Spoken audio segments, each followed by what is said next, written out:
Shalom shalom. Muhawe umugisha n'uhoraho yamijuru n'isi.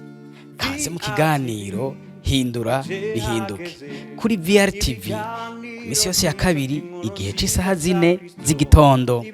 Muri ico kiganiro tuzorabira hamwe ibyo dukwiriye guhindura mu buzima bwacu kugira ngo hagire ibihinduka muri twebwe. Imana ibahezagire, kaze muri benshi. Imana ishimwe, turabaramukije mu izina ry'umwami wacu Yesu Kristo.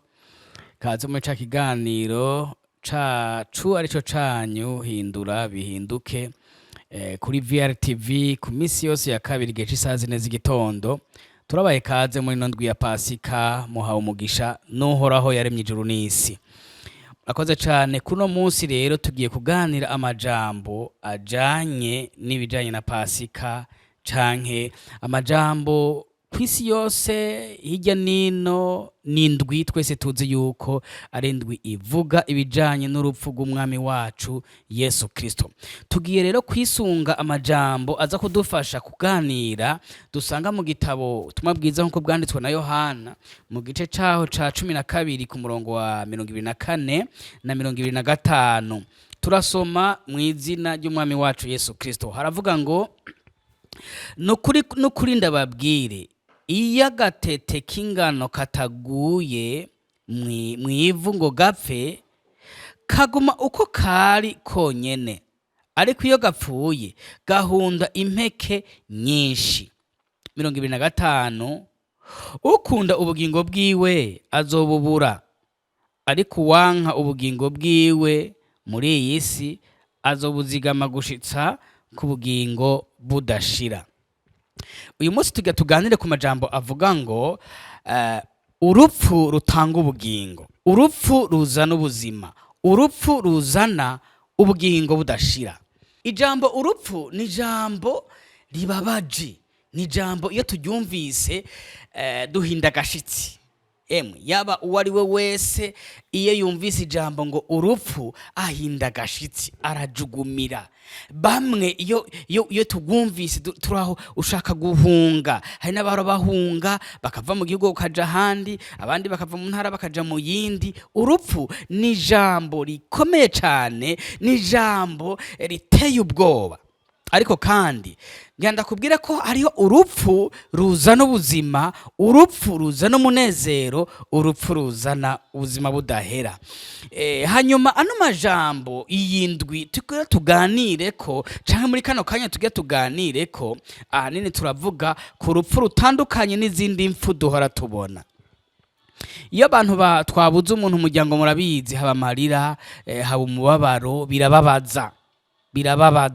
Ariko kandi tugiye kuvuga ku majambo y'urupfu rw'umwami wacu Yesu Kristo, urupfu rutandukanye n'izindi mfu zose, kuko n'urupfu rwatuzaniye umunezero, n'urupfu rwatuzaniye ubuzima, n'urupfu rwatuzaniye amahoro y'ibihe bidashira, amahoro tudashobora kuronka ahandi hantu. Nkuko twisunze kino gisomwa, abigishwa cyangwa ubutumwa bwiza nkuko bwanditswe, Matayo yarabivuze ko, Luka yarabivuze ko, kandi na Yohana yarabivuze ko. Bisigura ngo n'amajambo akomeye cyane, aho bariko baratwereka kubijanye n'agatete k'ingano canke agatete akariko kose k'igitegwa kanaka. Niho bariko baratwigishiriza. Abenshi turabizi ivy'uburimyi, ndabizi ko mu Burundi ibice vyinshi by'abantu canke umugwi munini w'abantu urazi ibijanye n'indimo, ibijanye n'uburimyi. Umurimyi iyo amaze gutegura ahantu hiwe agomba kuzoteragira kugira ngo arondere ingene azunguka, arondere umwimbu, iyo amaze gushira imbuto ziwe mu kuzimu, uyu mwanditsi yavuze ngo iyo agatete k'ingano kagumye uko kari ntigashobora kuzana umwimbu, ntigashobora kugira production, kwigwiza, kuvamo ibintu vyinshi. Ariko ngo iyo kagumye ariko nyene kaguma ata mwimbu gashobora guha nyeneko. birasaba rero yuko haboneka uruhara rw'urupfu kuri ako gatete, kuri izo ngano, kuri ibyo biharage, kuri ibyo bigori. Urupfu rutegerezwa kugiramwo uruhara kugira ngo umurimyi agire umwimbo aronse. Urupfu turarutinya, ariko urupfu rimwe na rimwe rutugirira iby'ikimazi, rutuzanira iby'ikimazi. Ngwiye ako kabuto kagumye konyene ngo ntigashobora kugira ico kamaze, ngo kaguma ari konyene, ngo ariko iyo kemeye kagapfa, iyo kemeye kagapfa kavamwo ubuzima bugakura, ubuzima bukama imbuto nyinshi. Mpora nigira cane ku rubuto rw'ikigori. Urubuto rw'ikigori ruba ari rumwe, mugabo iyo rwemeye rugapfa, rwemeye rugaca mu rupfu, rwemeye rugapfa, havamwo ubuzima bugasokoroka, ubuzima bugakura, ugasanga ikigori kara gatete kamwe kavuyemo ibigori nka 2 canke kimwe, mugabo ugasanga gifise intete nyinshi cane, ariko katewe ari kamwe, katewe ari akabuto kamwe. Urupfu rero, urupfu rurashobora kutuzanira kuvamwo ubuzima, kutuzanira ubuzima. Turavuye mu by'ibiterwa, ariko reka rero tuje mu rupfu rw'umwami wacu Yesu Kristo. Umwami wacu Yesu Kristo mu byari byaramuzanye hari harimo n'igice c'uko azopfira abanyabyaha. Ni mu gihe nk'iki rero, ni mu gihe nk'iki amaze kwegeranya, amaze kutwiyereka, amaze kwigaragaza ko umucunguzi yavutse, umwami yavutse, agakura akagera ahantu akora ibitangaza no twumiza ijya nino. Igihe rero cugupfa, cugucungura abari mu isi bose cari kigeze. Cari igihe nk'iki, cari igihe kigoye, cari igihe gihambaye cane. Mu gihe nk'iki tuko turibuka, ni igihe abantu bari batanguye kumuvako, ni igihe abo yagiriye neza bari batanguye kwiyonjorora, bamwe bavuga ngo nabambwe, abandi bamutega imitego. Abanyabwenge b'ivyanditswe bagerageza kugwanya iryo zina, bagerageza kumugwanya, hamwe bamutega imitego, hamwe akabacamwo akarengana, kubera ko igihe kitari bwagere. Ni muri kino gihe kitari coroshe, nk'abakristo dutegerezwa kuvyiyumvira ko cane. Uyu munsi rero mfise umutumire, tugira duhave tubandanya dusangira no majambo. Reka mbanze ndamuhe akanya gatoya abanze aturamutse. No mupfasoni arakuze, arashobora kwivuga izina. Karibu uturamutse. Murakoze cyane. Ku mazina mwitwa bande? Nitwa Banyezako Margarita. Banyezako Margarita, no ndabona ari umumama akuze, mugabo abandi bariko baragukurikirana murashobora kubibwira, murubatse, mufise ibibondo. Karibu. Egome, ndubatse. Ndafise umugabo, hanyuma n'Imana ikirampezagira impa abana 4. Abana 4. Margarita numutumire muri kino kiganiro. Banyezako numumama w'abana 4, ariko kandi twashaka kumubaza, mbega Margarita Banyezako warakijijwe? Ukijijwe ryari? Ukiri muto canke ukuze? Egome, je nakijijwe nkiri muto, kandi agakiza kanje kaje katoroshe, kuko jewe sinari mu muryango w'abakijijwe, bari abantu nyene b'abapagani. Hanyuma rero je nkiri umwana nagoma numva ijwi rimbarira ko ivyo turimo, ivyo barimwo nk'umuryango, ko bizogira ingaruka.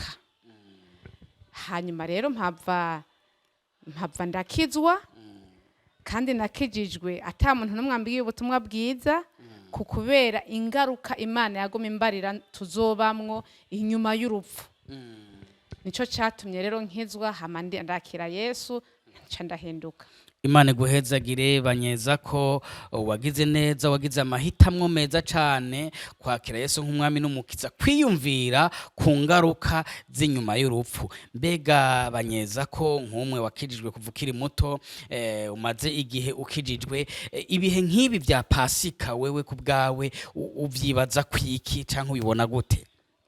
Ibi bihe vya Pasika ku mukristo ni ibihe vyiza cane, ni ibihe vyo kwiyumvira urupfu rwa Yesu ingene yababajwe kandi akababazwa agapfira twebwe abanyavyaha.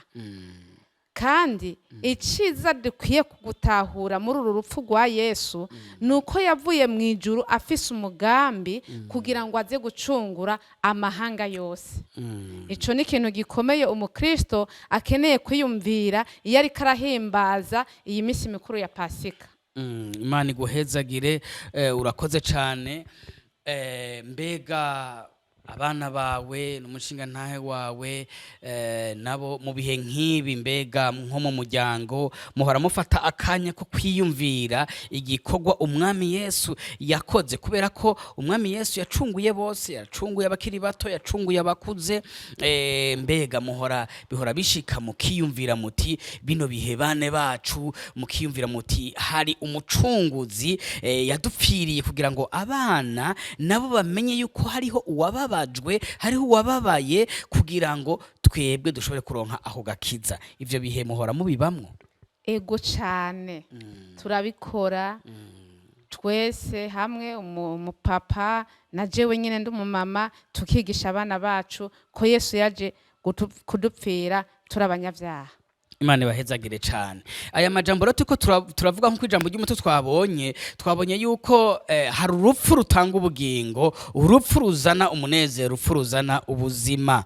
Twabonye rero abarundi barayamaze, nibaza ko ari abarundi, ngo atagapfuye nta gakira. Muri bino bihe kuba Kristo dukwiye kwiyumvira canke twoja mu mwanya wo kwiyumvira ivyo dukwiriye guhindura kugira ngo hagire ibihinduka. Nimba atagapfuye atagakira, nimba atarupfu atabuzima, nko kw'indirimbo ibivuga ngo atarupfu nta buzima.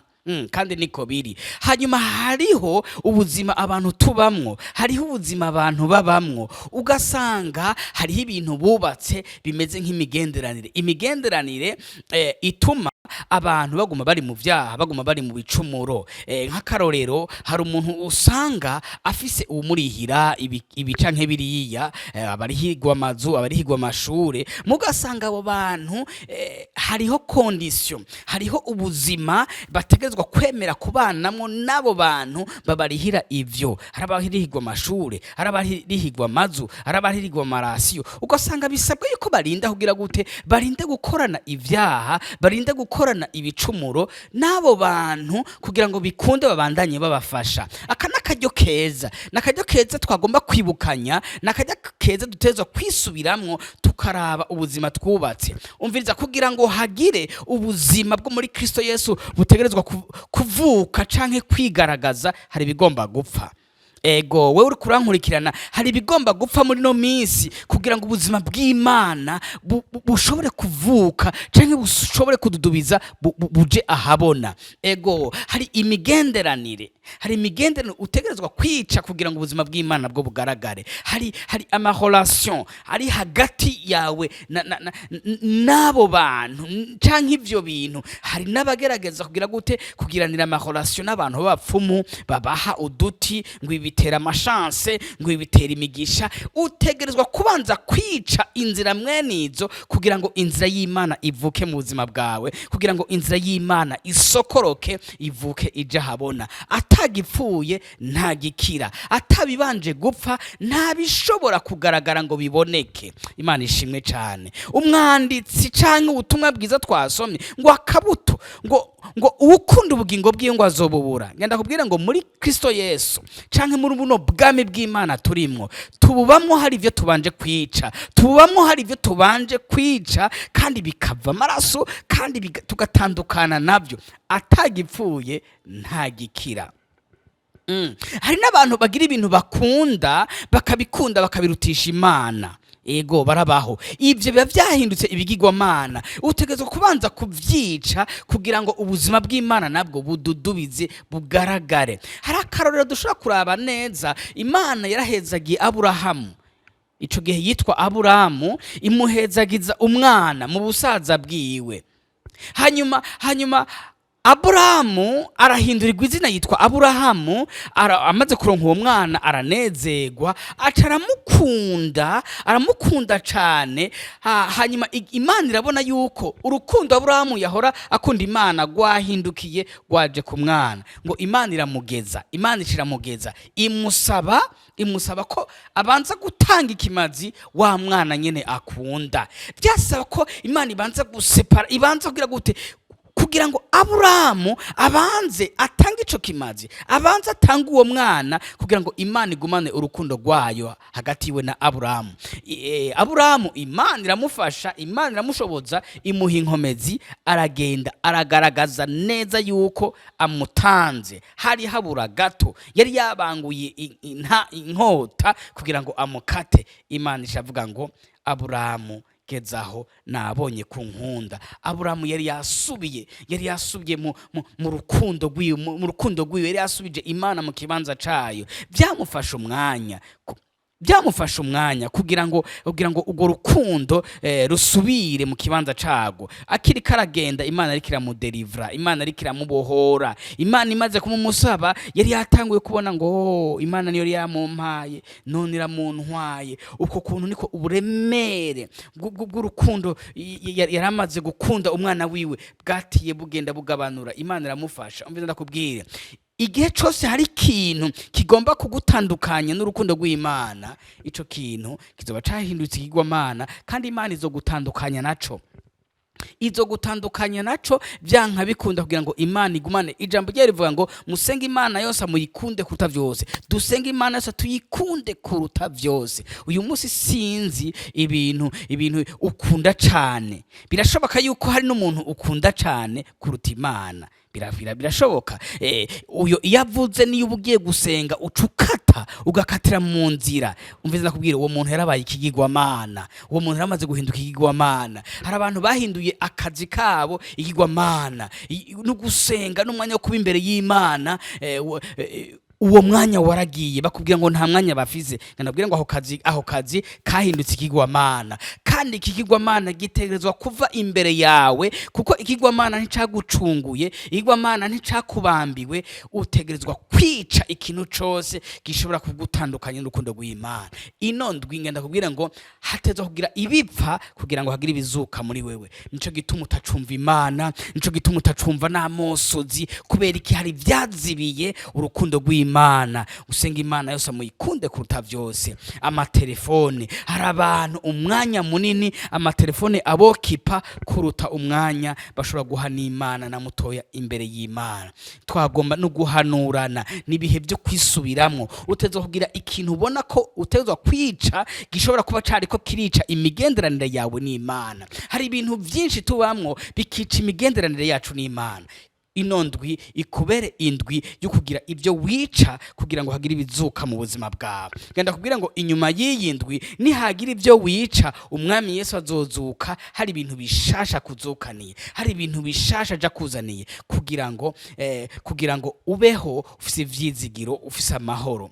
Imana ibahezagire, Imana ibagire neza. Tugiye kuja mu mwanya mwiza wo gusozera kino kiganiro tuyaga kandi n'umutumire wacu.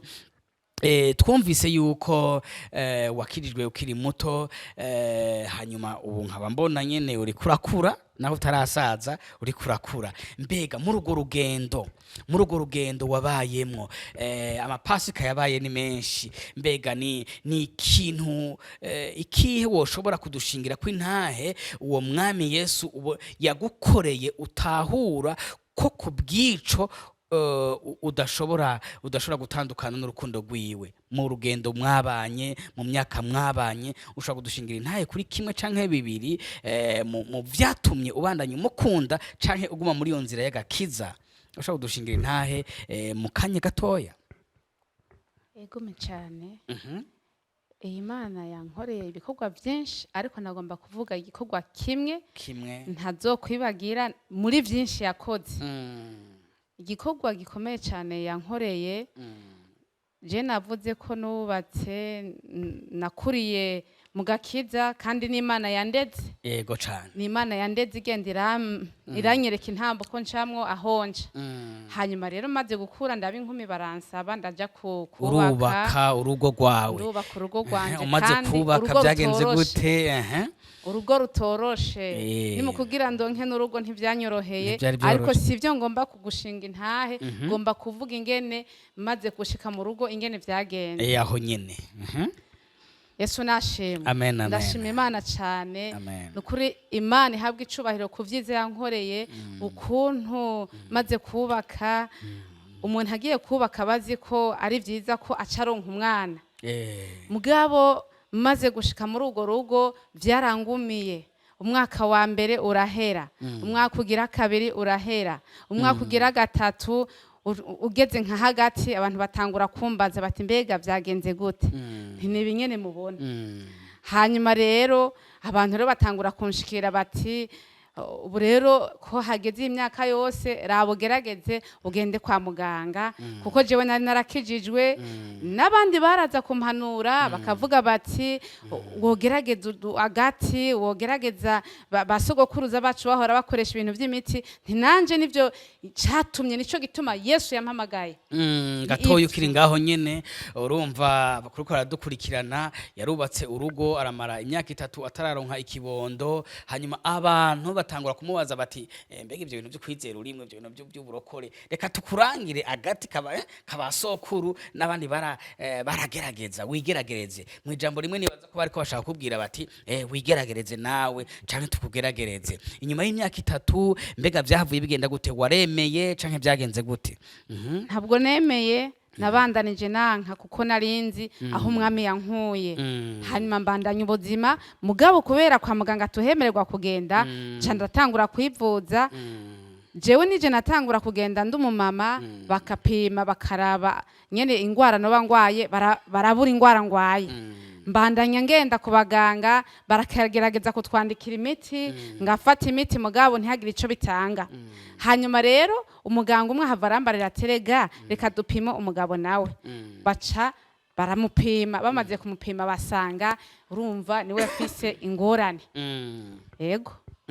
Hanyuma mbega inyuma y'iyo myaka 3-4 mwoba mwagiye kuronka, twumvise ko atubariye kuvise abana 4, mbega mwagiye kuronka ikibondo ca mbere haheze umwanya ungana gute canke imyaka ingahe?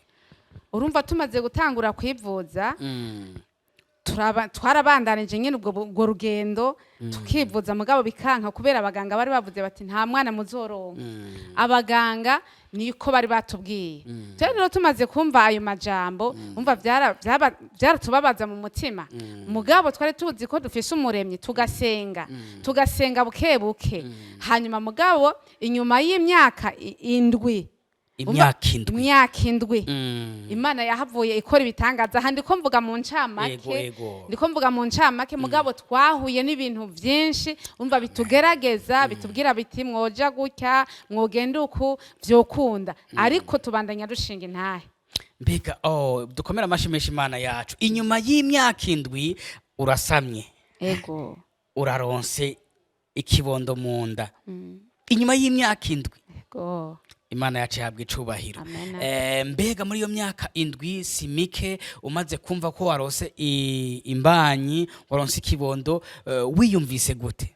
Yo naranezerewe cyane. Waranezerewe birumvikana. Imana yacu ihabwa icubahiro. Imana yacu n'inyuma ya 0 irakora, n'inyuma y'ibipimo by'abaganga Imana yacu twizeye ni Imana ikora. Muravyumva ko abaganga bari barabahebuje, abaganga bari baravuze ngo ntibikunda. Umeze ndakubwire ibyo abaganga bakubwiye ntabwo bashizeho kaburungu. Inyuma y'ivyo abaganga bavuze, inyuma y'ivyo ibipimo byatanze, ngenda kubwire ngo hari Imana irengeye ivy'ibipimo bakubariye, hari Imana irengeye ivyo abaganga bakubariye. Imana tuvuga, uyu mwami tuvuga, no mwami yita ibitariho nk'ibiriho. yita ibitariho nk'ibiriho kandi ibyo twizera si ibyo tubona. Abaganga bashobora kutwereka bati nubusa ni zero, ariko mu Mana ugasanga hoho Imana nibirema nibikomeza, ibyapfuye irashobora kubizura, ibitariho irashobora kubirema bikaba, hanyuma Imana iguhezagire. Urumva yuko inyuma y'imyaka 7 ubu unya mufise abana bangahe? Abana 4, kandi umenga murafise n'amahasa. Ego Imana ibahezagire. Ndakubwire ivyo Imana itaraguha ishobora kuzobiguhera rimwe, aho wibaza ngo Imana yaragucereje, Imana ishobora kuzoba irikira kunezereza. Afise amahasa inyuma yo kuvyara umwana wa mbere, Imana yarabahaye amahasa, yongeye nabo iranabuhirira, kandi abana bameze neza, bararenza imyaka 15. Amahasa arenze imyaka 15, bafise imyaka 15. Urumva ko ariko barakura. Rero muvyeyi, Imana ibahezagire, mushishikare musengera abana, mutera intege abandi. Urumva yuko wowe ushobora kuba umaze amezi makeya, imyaka ingahe, inyuma y'imyaka 7 turafise intahe, turafise ivyabona vyemeza ko n'inyuma y'imyaka 7, n'inyuma y'iyirenga, Imana irashobora gukora. Imana ibahezagire, Imana ibagirire neza. Iyi Pasika rero idufashe, itubere akaryo keza ko kutumviriza impanuro. Urumva ko ariho benshi bari bamuhanuye kuja mu bapfumu, kuja kwigeragereza, kuja muri binabiriya, ariko aravuga ngo ndafise Imana, turafise Imana dusenga, igihe kigeze izotugirira neza. Nibaza yuko mwahindukiriye Imana, mwizera Imana, mwizeye biza kubazanira kubona igitangaza c'Imana. Ego cyane niko byagenze. Imana ibaho umugisha. Twagoma noshobora guca ku ncamake gatoya. Ego ncamake gatoya. Urumva ko tumaze kwivuza, hanyuma abaganga bakatubwira bati muragwaye, twe twarabifashe nk'ibisanzwe, tukaguma numva kubera twari dukijijwe, tukaguma dusenga, tugenda gusenga. Mugabo tumaze urumva rwari urugendo rurerure, burya kugira ngo Imana yishure, hari umuntu urumva ko twaciye mu bibazo bitandukanye. Hari umuntu yagerageje kuntuka, aradutuka n'umugabo, aradutuka ngo mwebwe si Imana musenga, yadututse ibicutsi byinshi. Ariko ikintu campumuye amaso nuko yavuze ngo Imana musenga, muvuga murakijijwe, Imana musenga siyo, yaba musenga Imana muba mwararonse ikibondo. Hanyuma rero ico kintu hambavu y'ibitutsi yadututse anagasuzuguro kenshi, nico kintu cambabaje cyane. Ntakengereye twebwe kumba kengereye Imana. Niko byagenze. Ariko Imana ni Imana ikura agasuzuguro. Imana ni Imana ikura agasuzuguro, kuko maze kumva ico gitutsi naciye mfata umwanya wo gusenga ugusumba. Uti wavyumvise Imana, uti wavyumvise ibyo bakuvuzeko, ku buryo naciye mfunga nihaye umunsi umwe mu ndwi, nugara akazi kanje, ngenda kubwira Imana umunsi umwe, nkirirwa imbere y'Imana nduyu umwe, kubera umupapa umugabo wanje yaba ari ku kazi. Mugabo ndavuga nti je kubera guserukira urugo, nkaje imbere y'Imana umunsi umwe, hanyuma kugira ngo mbwire Imana ikibazo canje. Hanyuma rero maze kuguma ndayibwira Imana, raba kajya gakengegwe, raba kajya gasuzuguro, hanyuma Imana ihava inkorera ibitangaza. Imana iguhezagire Maragarita, Yesu ahabwe icubahiro. Inyuma y'ivyo hari ibindi, inyuma y'ivyo abantu bakubwira hari ibindi. Abagukengera, abagusuzugura, ntaco, ntuje mu ntumbero kubihora, babwire gusa uti inyuma y'ivyo mbariye, inyuma y'ivyo uri kurakora hari Imana, hari Imana ikura agasuzuguro, hari Imana igwanya bibone, ikazamura abicishije bugufi.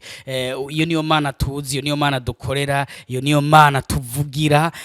Nuko ari Imana ikura ku cavu ikicazanya n'ibikomangoma, imanura abibone ikaduza abicishije bugufi. Imana ibahezagire. Muri ndwi turabifurije kugira ibyo mwica bitagira ikimazi, kugira ngo hagire ibizuka mu buzima bwacu, mu buzima bwanyu. Imana ibahezagire. Kadusozere dusenga Imana. Mana, mu izina ry'umwami wacu Yesu Kristo, turagushimiye ku bw'ino ndwi nziza itwibutsa mwami yuko wadupfiriye, waducunguye, kandi mu byo waducunguye mwami harimwo byinshi. Waraducunguye, wadukijije ingwara, waradukijije ibyago, wakiriye ubukene bwacu uduha ubutunzi bwawe, warabohoye ubuzima bwacu mwami. Uyu munsi turizera, uyu munsi turawukurikira. Ndasengeye uno muntu mwami, biragoye kwica ingeso, biragoye gutandukana n'ibintu bamwe bafisemwo inyungu, ariko ndasenze ngo ubushobozi bwawe buzotume bikunda. Ibikwiye gupfa muri ino ndwi bipfe, ibikwiriye gukatwa bikatwe mu izina rya Yesu, kugira ngo nitwazinduka twibuka ko wazutse mwami, uzure bishasha mu bantu bawe, uzure ibintu bishasha mu buzima bwacu, mu izina ryawe gera Yesu tubisenze kandi twizeye, amen. Shalom shalom, muhawe umugisha n'uhoraho yamijuru n'isi. Kaze mu kiganiro Hindura bihinduke kuri VRTV misi yose ya kabiri igihe c'isaha 4 z'igitondo. Muri ico kiganiro tuzorabira hamwe ibyo dukwiriye guhindura mu buzima bwacu kugira ngo hagire ibihinduka muri twebwe. Imana ibahezagire, kaze muri benshi.